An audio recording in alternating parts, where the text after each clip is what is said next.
What's going on, Bearded Nation? Your fearless leader here, the Bearded One, welcoming you back to another episode of my new channel, Nevada to Alaska, the journey begins. Or is this the journey has ended? Find out right after this brief introduction.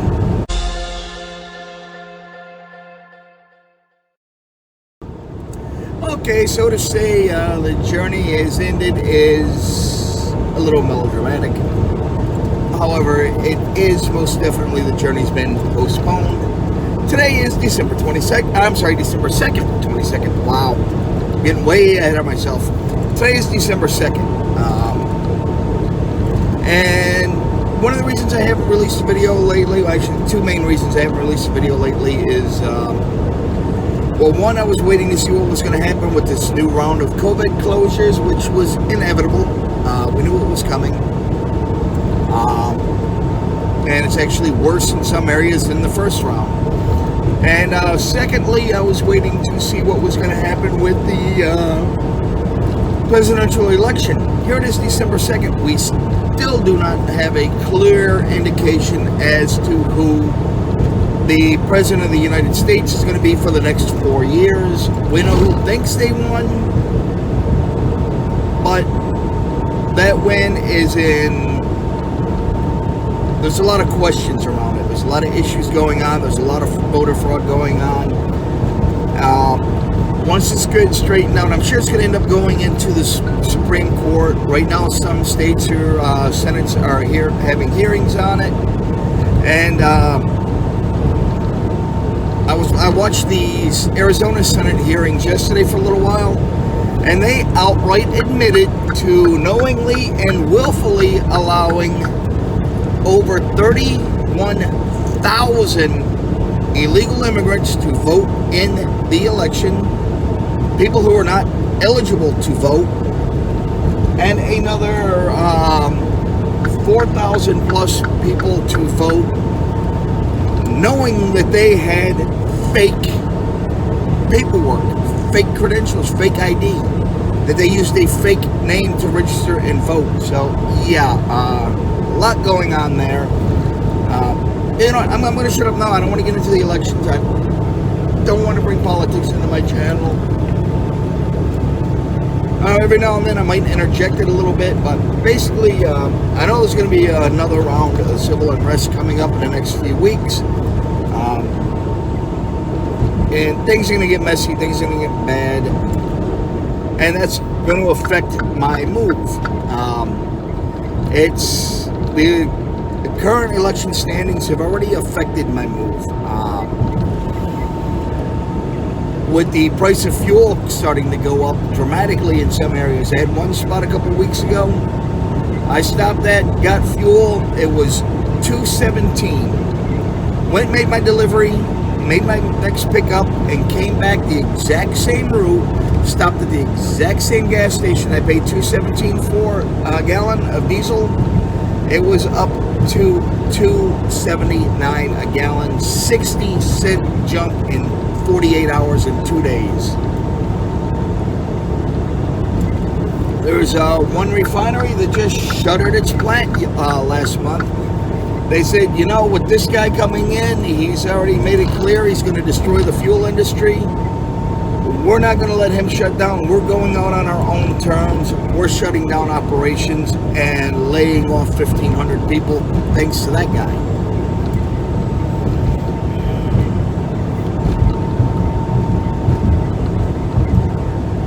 Now, of course, with the higher fuel prices, moving and shipping stuff is going to be more expensive. I kind of shot myself in the foot on the move. I had made my reservations a couple months ago. I had my method and mode of transportation to get my property from Las Vegas up to Anchorage already booked and set and ready for the end of this month. Had a real good rate, and a few things have changed. I know I have to postpone everything, and so I called them up and I canceled my reservation like an idiot. The next day I woke up and said, oh crap, I should have You just postponed it or rescheduled it and pushed it back a month. When I called them up, it was too late. Because I canceled it and didn't reschedule it, they had to give me a new quote, which was $1,500 higher because of the added fuel expenses. But I mean, there's not really much I can do about that at this point. And as you guys know, a week and a half, it's my birthday, December 15th. I had planned on flying up to Anchorage for a couple different reasons. But I was just going to go up there, let my hair down, cut loose, party, and get wrecked for my birthday. I wanted to go up and visit an old friend I haven't seen in a couple years. He's stationed up there in the Air Force right now. Maybe do a little hunting for a day or two. But I also wanted to go up there and look at a couple of apartments and houses, find me a place to live ahead of time, sign a lease, pay 2 or 3 months in advance on it, then fly back down to Vegas, pack everything up in the end of December, ship it off while I was working on hiring a team to put in this truck to get it running and keep making money. I went through a travel agent to get the best rates I could.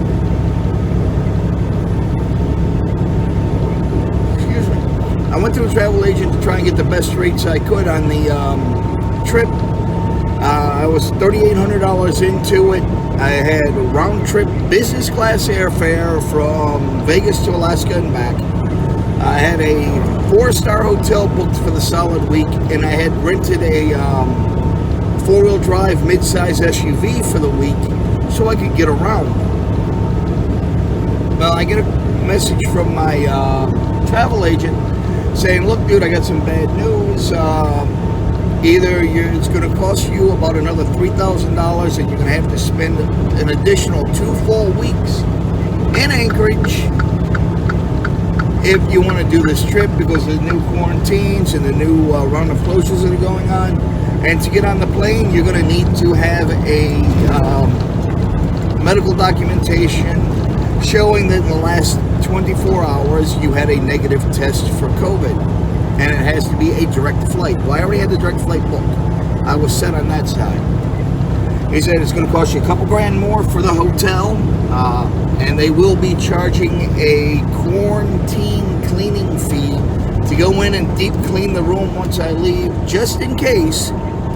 Never mind that I have to have a report showing that I don't have COVID when I got on the plane, and I also have to have that report to check into the hotel.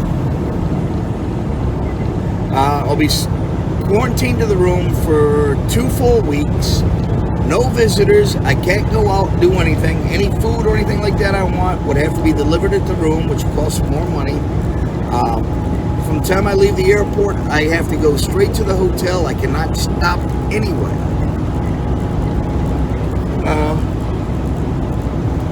So I'm not going to go rent a vehicle for an extra 2 weeks. I'm not going to pay for an extra 2 weeks in a hotel room when I can't go anywhere and do anything. For one, I don't have the time. For two, I don't have the money to do it. So I say, you know what, yeah, just go ahead, cancel the itinerary. I'll reschedule it later on.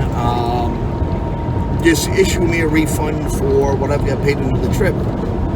They said, yeah, no problem. It's not your fault. You'll get a full refund. However, it's going to take 45 to 60 days, a month and a half to 2 months before I get my money back. And they said there's nothing they can do to get it back to me sooner. So that really hurts. That really sucks. That really screws me big time. Because it puts everything on hold for me. It pushes me back. It freaking makes my move later.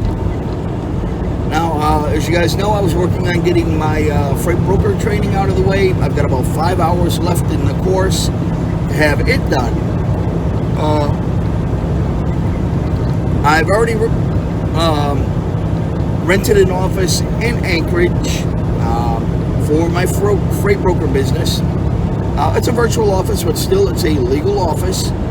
I have business phones set up in Anchorage. I have business fax set up there where the Any calls that come into the center go straight to my cell phone. Any faxes that come in go straight to my email. It's kind of like an e-fax type deal.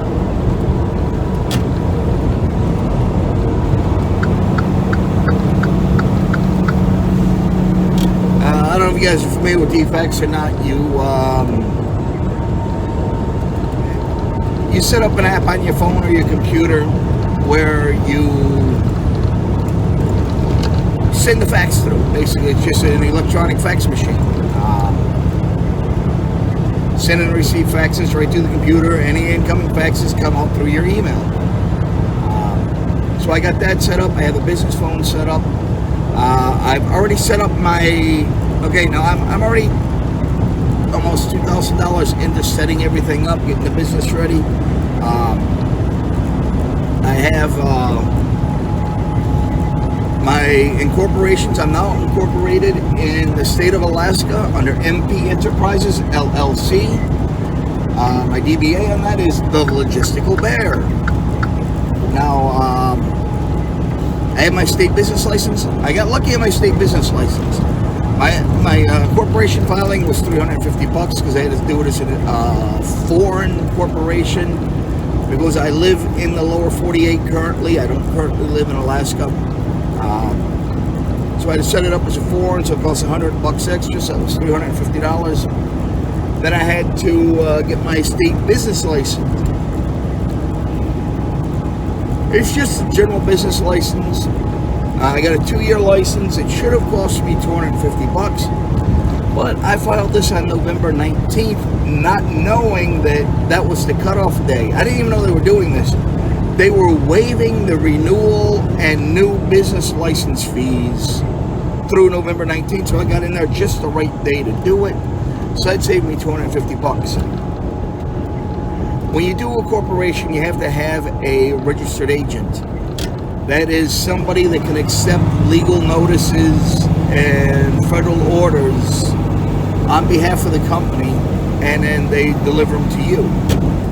In Alaska, you cannot be your own registered agent. You have to use an outside corporation to do it, or a law firm. I've got an outside corporation to do it. That's $120 for the year. Now, I just went through DAT to file my brokerage authority. That cost me $685. That's their fees plus all the federal filing fees and everything I had to pay. They prepared and filed my MCS 150, which is for my DOT number. They prepared and filed my OP1, which is my operating authority, my broker authority. They set up and filed my BOC 3. BOC 3 is just another form of registered agent, except a BOC 3 agency has service agents, registered service agents in all 50 states. Now, they filed that for me. That's like another $200 if I'd done it on my own. Filing for the OP1 for the authority, that's $300. That was all included in the $685 I paid them to do it, plus their fees. I went through them because I wanted a professional company, somebody that knows what they're doing, to make sure there's no errors or omissions and nothing that's going to bite me in the ass later on down the road. Then just yesterday I was able to do my UCR filing, my Uniform Commercial Registration, which all trucking and transportation companies have to be registered with. Cab companies, trucking companies, trains, planes hauling freight, planes hauling people even, have to be registered with UCR. So I'm registered there. I had to wait until I got my DOT and MC numbers in before I could do those registrations. I got those numbers in last Friday. I had to wait 48 working hours, rather, or 2 working days to file my UCR, which was up Tuesday. I filed it. So my authority has been issued. It's not yet active. There's one more step I need to take, and then there's the time wait. From the time I filed my UCR, which was yesterday, 2 weeks from yesterday, so Tuesday after next, I file my BMC 84, which is my $75,000 surety bond. That's going to cost me about $2,500 to $3,000. I'm going to find out right now exactly what it's going to cost. I went to a couple different insurance and brokerage agencies trying to find the best rate. I had one guy just gave me a quote of $9,750. I told him to pound sand, obviously. The problem with that guy, too, is he was only supposed to do a soft pull on my credit. He did a hard pull on my credit, which pulled my score down about 15 points. When it comes to your freight brokerage and freight insurance, they base it on your personal credit rating. As you guys already know, I was a victim of ID theft, so my credit scores are not that good to begin with. Because of this guy doing it, my score went from anywhere from 618 to 681, depending on which FICO model you're looking at, down to 575 on the FICO 9. The Advantage 9 score. I don't know which score they use for the testing, but yeah, this guy kind of hurt me big time there on getting my brokerage. But yeah, 2 weeks from the time you file your UCR, you file your BMC 84, and then it takes about 2 weeks after that before your authority becomes active and you actually start working. So I'm looking at the end of the month. I'm looking at end of December, first week of January before I have my authority and I can start working. Now, for those of you that are interested, my new DOT number for the brokerage is 352-7860, and my new MC number, my authority number, is 117-3367. If you run these, they're going to show not active. That's because I'm still in the waiting period, and I haven't been able to file my insurance yet, so the insurance information isn't showing up yet. That's going to take another 2 weeks. So yeah, I got another 3 to 4 weeks to go before my authority is active and I can start working. My business address is 5432 East Northern Lights Boulevard, Suite 552, Anchorage, Alaska, 99508. My direct business phone number is 907-313-8409, and my business fax is 8408.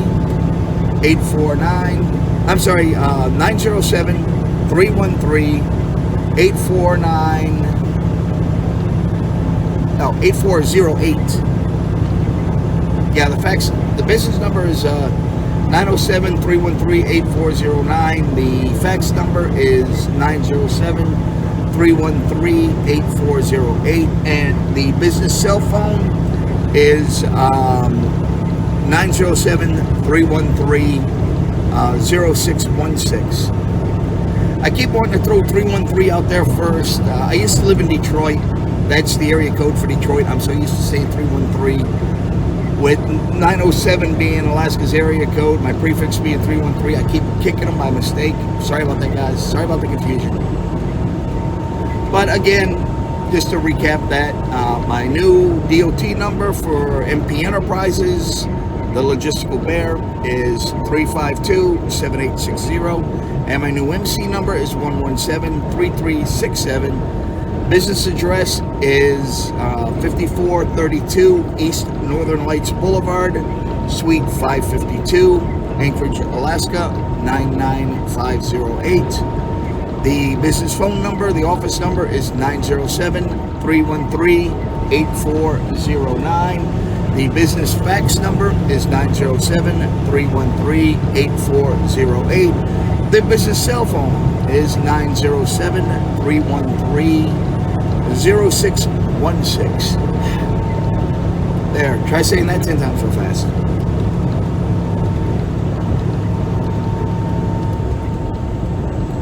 So yeah, I mean, I cannot start booking loads yet or signing up with shippers. I can, however, start building my business book. I can start getting the information from the shippers. Anybody watching this that is involved with the shipping company, please feel free to send a message to shipper@MP Enterprise. let me, mpenterprises.us, that is, it's shipper at mpenterprises.us.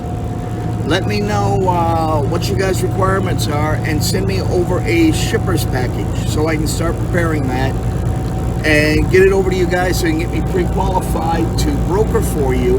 And that way, once my authority goes active, I can give you guys a call up. Hey, this is Bear over at MP Enterprises. My authority just went active. Please verify that. And once you do, send me over your shipping list for the week and see what we can get for you. Also, let me know in your message what type of equipment are you looking for.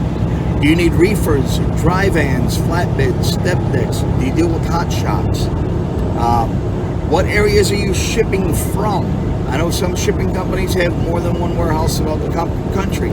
Let me know what areas you ship out of and where areas you ship to primarily. And again, let me know what type of equipment you need. Reefer, dry van, we deal with hot shots. You just need a Sprinter van. Do you need a straight van, a city truck, like an Expediter truck? This is all information I'm going to need. Now, for any carriers that are watching this, send me over all your information. Send that to carrier at mpenterprises.us. Let me know what type of equipment you have. Are you power only? Are you a hot shot? Are you a flatbedder? If you're a flatbedder, are you a skateboard? Are you step deck, drop deck, land all? Let me know. Let me know about your tarps if you have them. Are they 4, 6, or 8 foot drops? Let me know. And what type of load securement do you guys have? Are you just straps? Are you a combination of straps and chains? And also, let me know about your binders. Are you using ratchet chain binders or are you using snap binders for your chains? Personally, I prefer ratchet binders. I find them to be a lot safer than the snap binders.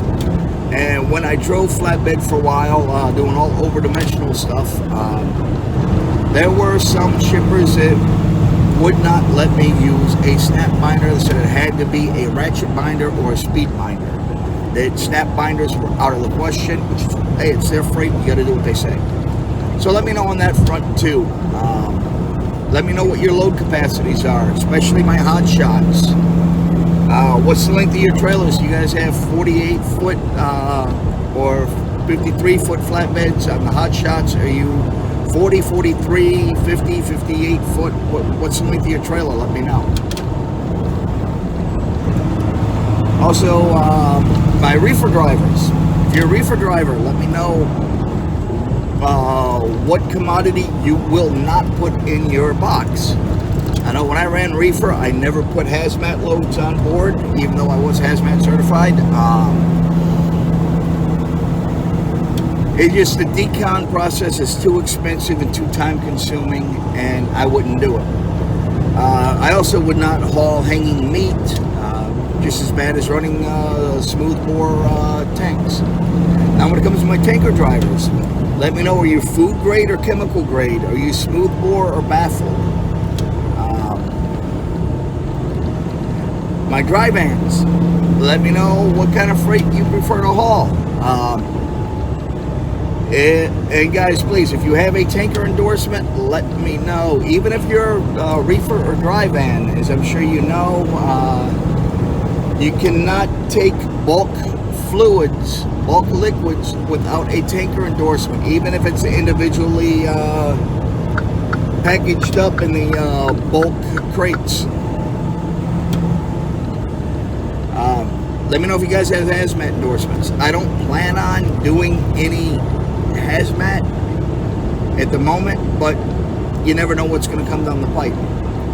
If you guys have a TWIC card, please let me know. I mean, hazmat endorsement and TWIC cards are not mandatory, but they are things that will help out a lot. They give me more options as far as finding loads for you guys, especially the TWIC card, so you can get in and out of the ports and in and out of the intermodal yards. And some military installations, they want the TWIC card. Speaking of military installations, especially for my flatbeds and my hotshot drivers, let me know if you are able to pass a DLA or DOD background check to access military installations. We will be doing DLA loads. We will be brokering DOD loads. They might be far and few in the beginning, but we'll be getting more and more of them as time progresses. So I need to know who can access spaces, especially if you're retired military and you have your retirement card. Excellent. Let me know. When it comes to tarping for my flatbeds and my hot shots, I'm going to do everything I can to get you guys a minimum of a $100 tarp fee during the warmer months, and then from like November 1st through like March 1st, I'm going to see about getting a $25 to $50 premium for you guys. I mean, I was a flatbedder myself. I know how much of a pain in the neck it is to deal with tarps, especially in the winter months. And it's a little more dangerous dealing with the ice and the snow, walking around on some of your loads or on your deck. So, yeah, I'm going to do what I can to get you guys a little extra premium there. No guarantees, but this is what I plan on. This is what I'm going to ask for. This is what I'm going to push for you guys. Now, when it comes to pickup and delivery locations, this is for your personal safety and security, for the safety and security of your equipment and the load. There are areas, unless you specifically ask me to dispatch you to or from that area, I will not send you to. Some of these areas, this is just some of them, not all of them, would be the entire state of California, the cities of New York City, Chicago, Illinois, Seattle, Washington, Portland, Oregon, Austin, Texas, and I can't believe Austin, Texas is on the list. There's about 16 or 18 cities right now that I will not dispatch you guys to because they're getting to be too dangerous. These are the cities that have defunded their police departments, which makes for a greater risk of crime, greater risk of attack on drivers. There are drivers getting attacked all over this country almost every day now. I want to try and make sure you guys are safe. I mean, I've been doing this driving for over a decade now myself.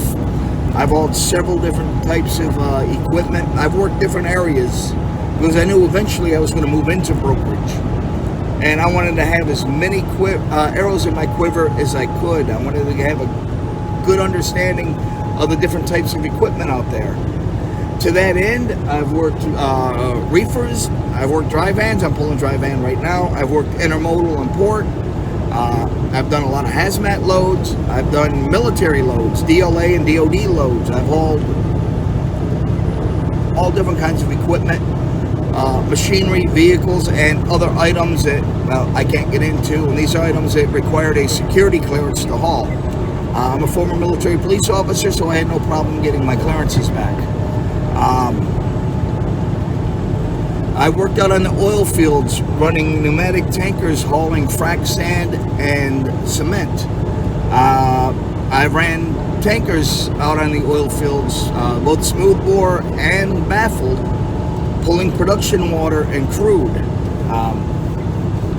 I did the hot shot thing for about a year. So I mean, I've worked these different areas just to get better understanding of what's going on. And another endorsement I want to know about, doubles and triples. I have my double, triple, I have my hazmat, I have my X endorsement. I have one endorsement most of you probably never heard of, and that is the G endorsement, which is for autonomous vehicles. It's a rare endorsement to get. You had to go through a bunch of hoops and take a test and everything to get it, so I can work with these trucks that are self-driving.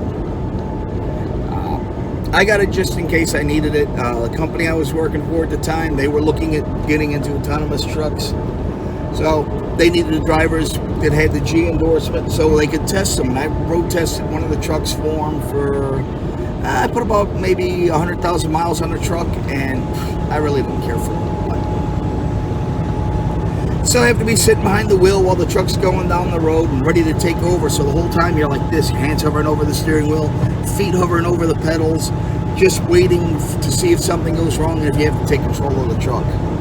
It was like that for probably the first week or two, and then I mellowed out a little bit and relaxed, but you still had to be on your toes and ready to take control of the truck immediately. I mean, that means you don't turn around, throw your feet up on the passenger seat, lean back against the driver's door in your truck and read the newspaper. You have to be behind the wheel, attentive, and ready to take over the truck at any moment. And there's a few times I had to.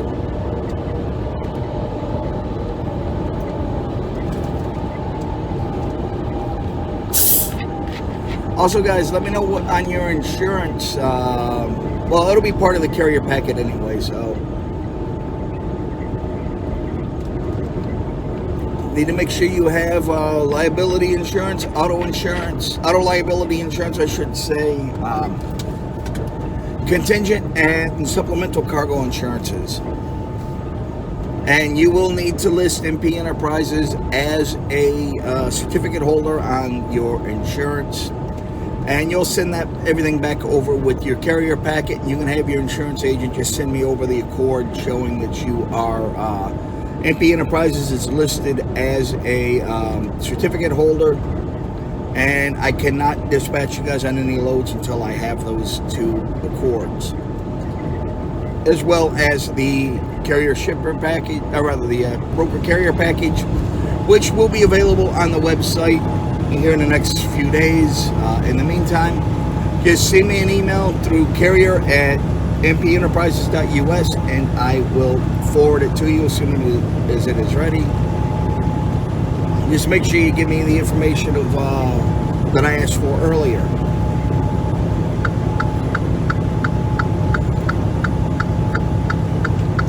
So yeah, I'm still chugging along. I'm still moving along, moving towards opening up the brokerage business.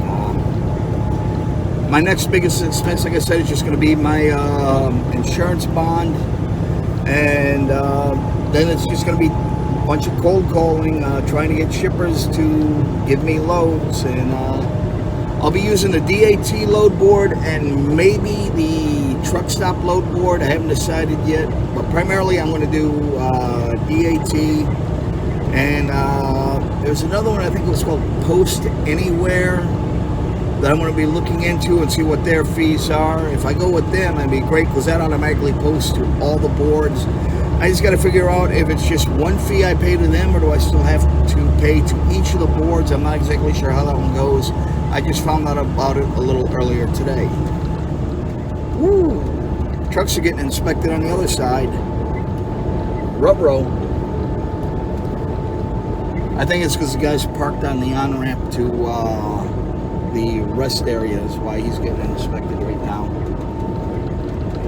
I am in Ohio, by the way. I am in Zanesville, Ohio, making my way east to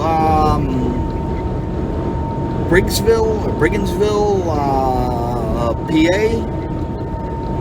Dropping off at one location up there, and I'm picking up at the exact same spot. So I'm just going to go in, drop this trailer off, grab my other trailer, head to the nearest truck stop, and take my 34-hour break. I hate doing it midweek.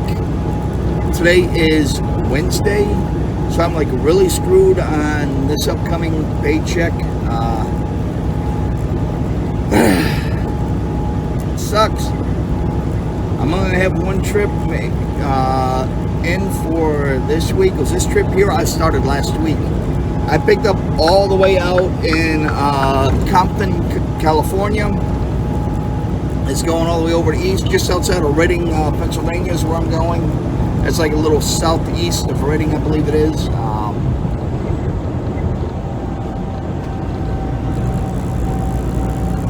So I got that going for me, yay. But yeah, like I said, I picked this up last week. I picked this up like Thursday, I think it was. So this is on last week's trips.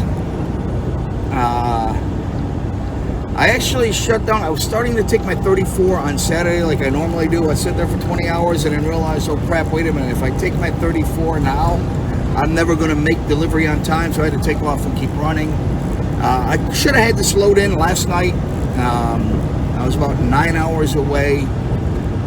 Crossed over from Indiana into Ohio. Traffic suddenly came to a dead stop, and we were stuck there. Apparently a tanker truck overturned a few miles ahead of us, and I was stuck there. I didn't move for a good 3 hours. I finally said, you know what, there's a rest area a mile and a half up the road. I snuck into the breakdown lane and just slowly creeped all the way up and got off at the rest area. Had a couple drivers yelling at me. I just got on the radio, hey man, I'm just going to the rest area. Just got to get to the rest area. I'm running out of hours here. So I get shut down, and I was down for, it was a good 7 or 8 hours before they got the highway reopened. By then, my drive clock for yesterday was all laid up, so I had to wait for this morning, and so I ended up being down almost 20 hours before I got moving again. Set up for, I mean, it took me 3.5 hours to go 90 miles yesterday. Then I sat here waiting for the road to open up when they were turning all the trucks around in the median and sending them back the other way, all the cars and everything, and blocked the road off at the state line so nobody else could come up. There was a state trooper blocking the on-ramp to the freeway from the rest area. So I walked over and asked him for an update, and he said, yeah, the road's going to be closed for several hours. It's a hazmat tanker, a fuel tanker overturned up the road a couple miles. So yeah, the highway shut down in both directions and will be for probably most of the day. So that went my night, that went my day.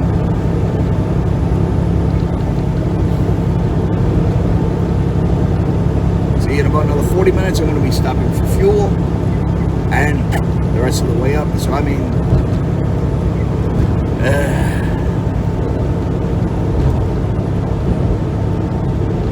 so anyways, I'm gonna start setting up shippers and receivers now. I'll start building my business book now, so as soon as my authority goes active, I can start booking loads and start making a little extra money there. Even though I'm not up in Arizona, in Alaska yet, I'm down in the lower 48, but all my authority and paperwork and everything will be in order. I'll be active and live and permitted to start working, so I can start doing that even from the truck.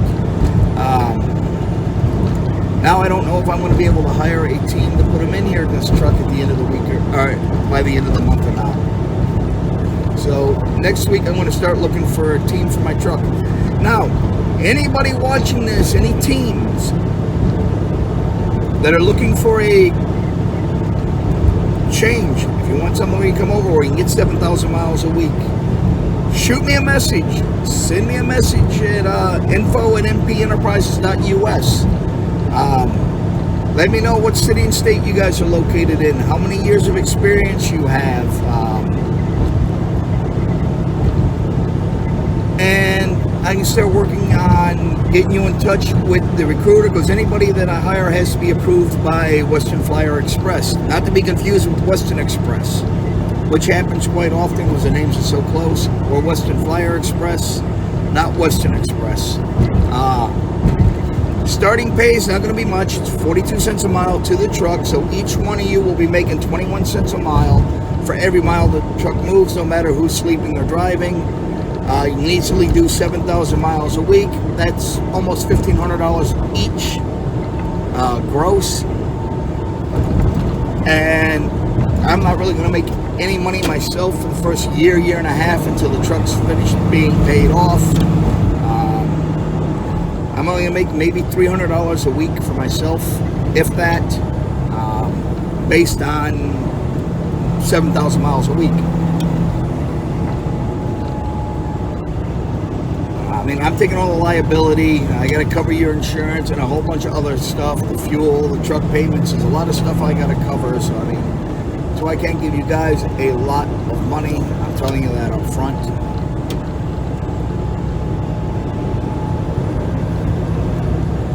So yeah, anybody interested in doing team driving, let me know. And this is perfect for a couple. Now you'd be talking, between the two of you, you'll be making around $3,000 a week between the two of you, or almost $12,000 a month. Not too bad. You work for me for a year, that's $100,000, I think. Hold on, let me do the math on that. No, I wish it was $100,000. That'd be 30.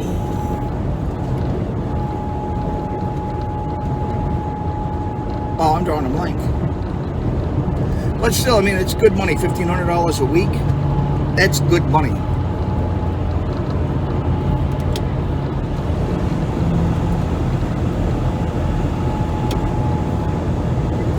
Especially since we're putting together an expedite fleet here in WFX. That'll be even better. I mean, I want somebody with expedite experience. Somebody with at least 3 years of experience in a team operation or an expedite operation. So we can get you in here, get you straightened out and go. Of course, no felonies. TWIC card is definitely a plus for both of you. There is a rider program, although I don't know how you'd have an extra person on the truck unless you're talking a child. There's pet policy. You'll be able to have a pet on the truck if you want. That's something that could be discussed later on. But first we need to get you applied and get you approved by WFX before you can come in and start driving for me. The truck is a 2019 Freightliner Cascadia. It's an automatic. I will leave the refrigerator and the microwave on board. I'll also leave a Instant Pot on board for you guys. There is a 1500 watt power inverter. Has a 24-inch flat screen TV back there with satellite TV that's paid for. It has an EPU, electronic power unit, where you don't need to idle the truck to keep it warm. You set it up and turn it on when you're parked and you're taking your 10-hour breaks or whatever, or your 34 hours, however you do it. With the team, you should be able to do a 34-hour rolling reset if you do it right. What was I going to say here? The nice thing about the EPU over the APU is it doesn't burn up as much fuel. An APU, auxiliary power unit, is diesel generated. It eats up about a gallon to a gallon and a half of fuel per hour. Whereas an EPU is battery powered. The truck will start up 2 or 3 times during the night if the batteries drop below a certain voltage, run for about an hour, then shut the truck back off automatically. So you save on a lot of fuel, and that's one thing I want to see you guys give me is good fuel economy. The truck's governed to 72 at the pedal, 75 at cruise control.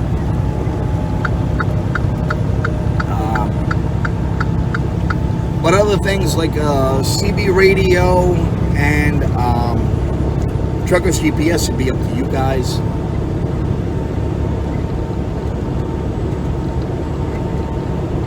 And the truck does have a protester catcher up front. Right now, I mean, I got into the truck in January with 40,000 miles on it. Right now, it is at 266,000 miles. And I mean, I put over 220,000 miles on this truck this year solo. So the miles are there. The work is there. You're not going to be sitting around idling. And it's dry vans. I don't want you guys out there doing reefers. I mean, you waste too much time sitting around with a reefer load, with loading, unloading. We're about 90% no-touch. Oh, it's 100% no-touch freight. We're about 90% drop and hook. Maybe once a week on live load or live unload. Like the load I got right now, I picked it up preloaded, I'm dropping it off. I'm picking up a preloaded trailer and dropping it off. The majority of the time it's going to be 1-in-1 trips, unless it's like Del Tile or Moen Tile. Then you might have 2 or 3, 1 pick and 2 or 3 stops. But normally it's just straight 1-in-1, 1 pick, 1 drop. There is breakdown pay and there is layover pay. Layover pay I think is $125 a day. Breakdown pay is, I believe it's $150 a day. I forget offhand. I'll have to double check that. Well, Ohio State Police are out in force today, boy.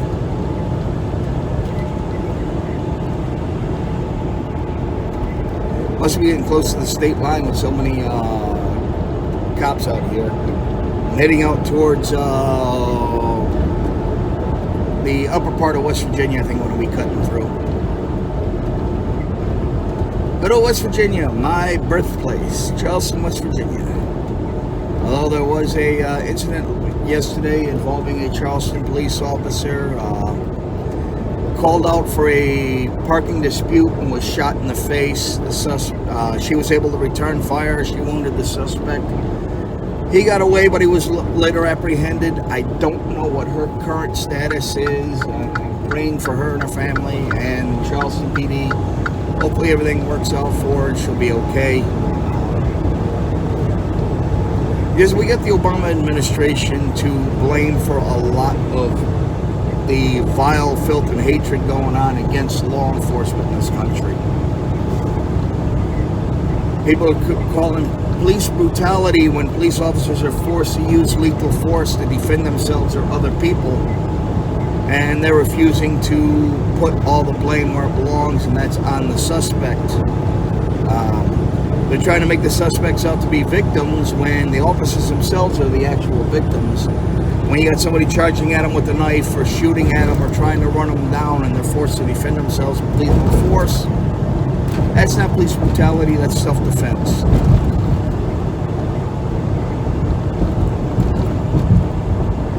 I know that right there's probably going to get me a lot of flack on this channel. It's probably going to get me a lot of thumbs down, but you know what? It's truth. It is the truth.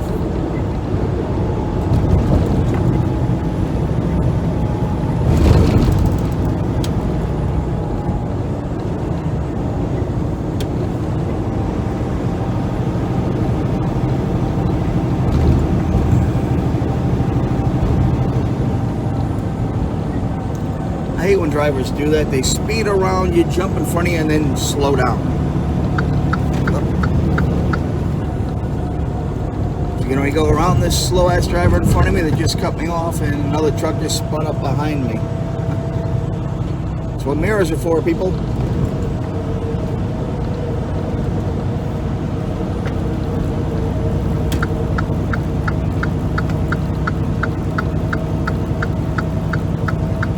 I got this DAT driver just sped past me.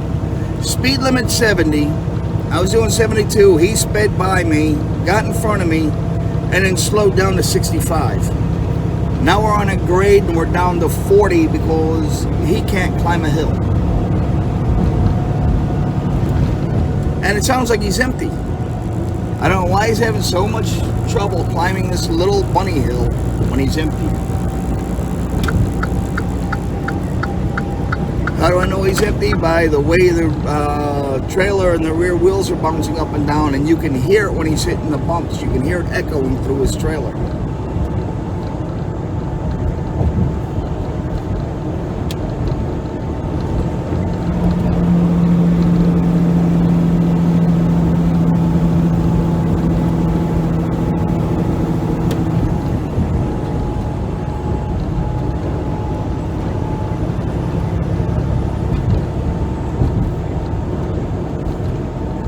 Guys, you know, I mean, I think I'm going to clip it here. Just a quick recap. Yes, I'm still moving to Alaska. No, I'm not moving at the end of the month like I wanted to. No, I'm looking at probably February, January or February sometime because of the uncertainty of the presidential election and the new round of closures and quarantines. Now they're saying that truck drivers being frontline essential employees and warehouse workers, it's going to be for the vaccine, it's going to be medical, first responders, law enforcement, truckers, then filter down to the rest of the population or other lower level essential employees like grocery store workers and whatnot.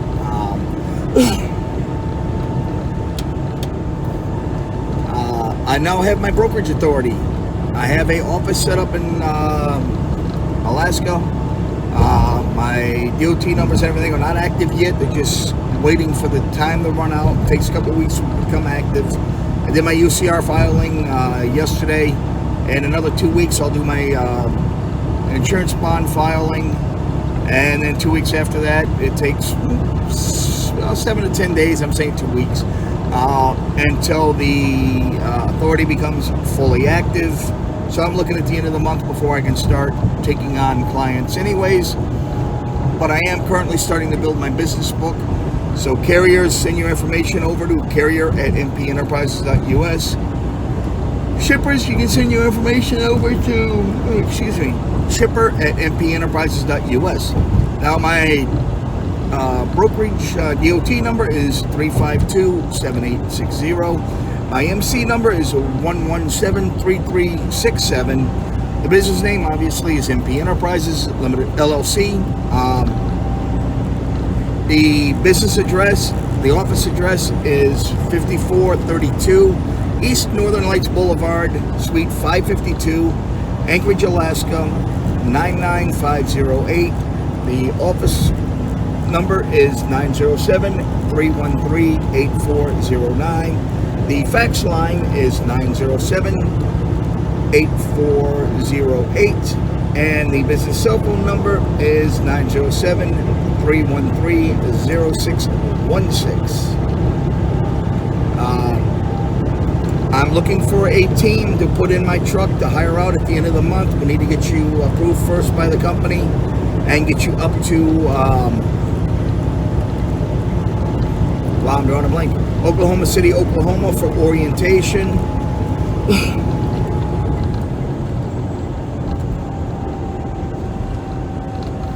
I think that's pretty much everything.